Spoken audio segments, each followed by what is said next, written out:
everyone, and today we are going to read our class story. Our story this term is King Arthur's Very Great Grandson.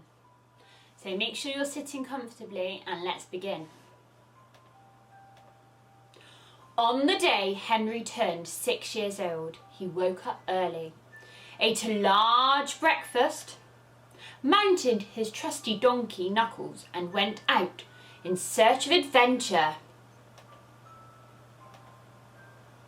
He had heard of a fire-breathing dragon lurking far out in the hills, so into the hills he went.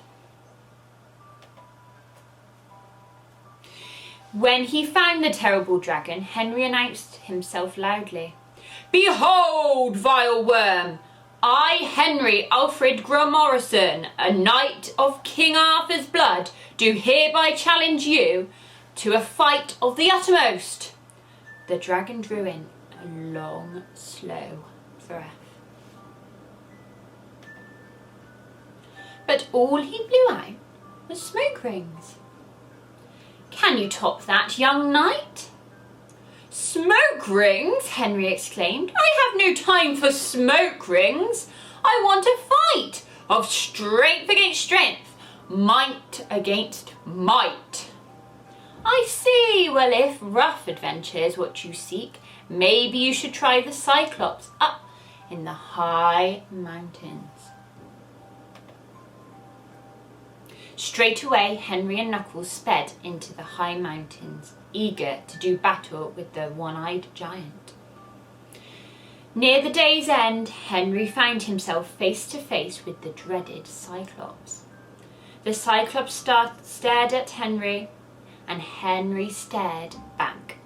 They stared and stared until Henry could stare no longer. "Enough, Lone Eye!" Henry shouted. "You have had time aplenty. Let the battle commence." "But the battle has already begun!" the Cyclops exclaimed. "Whoever blinks first is the loser. I thought you understood." "No, no!" cried Henry. "I'm not interested in a staring contest. I want a struggle of arms, a test of might and courage." The Cyclops considered.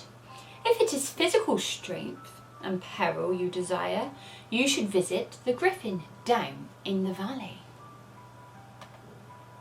Once again, Henry and Knuckles were off. They galloped through the night, eager to do battle with the ferocious Griffin.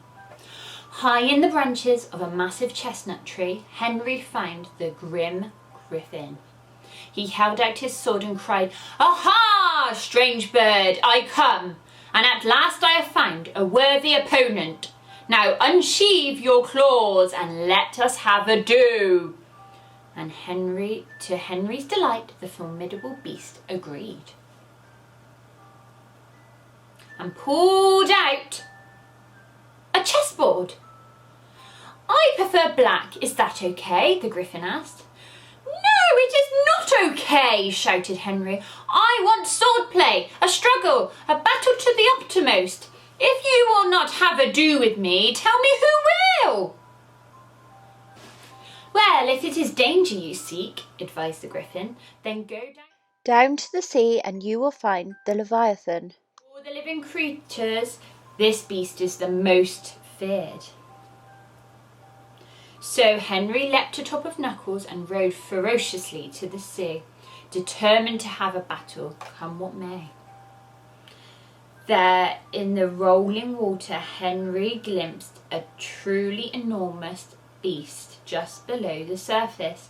He cleared his throat, gathered together his 6 years of manhood and shouted, "Ready yourself, monster, and I shall have a do with you, for I am Henry Alfred Grimorrison, the great, great, great, great, great, great, great grandson of Arthur, King of Britain."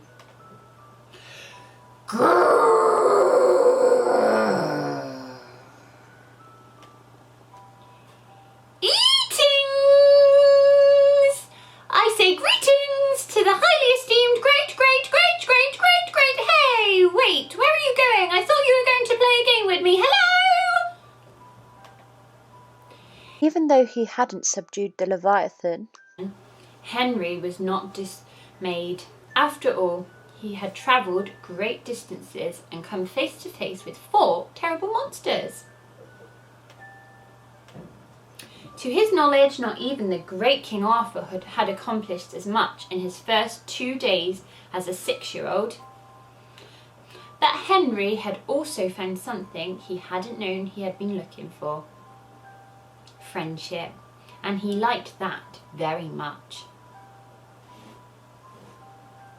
So that was our story, everybody. I hope you enjoyed that. I look forward to speaking to you soon. Bye!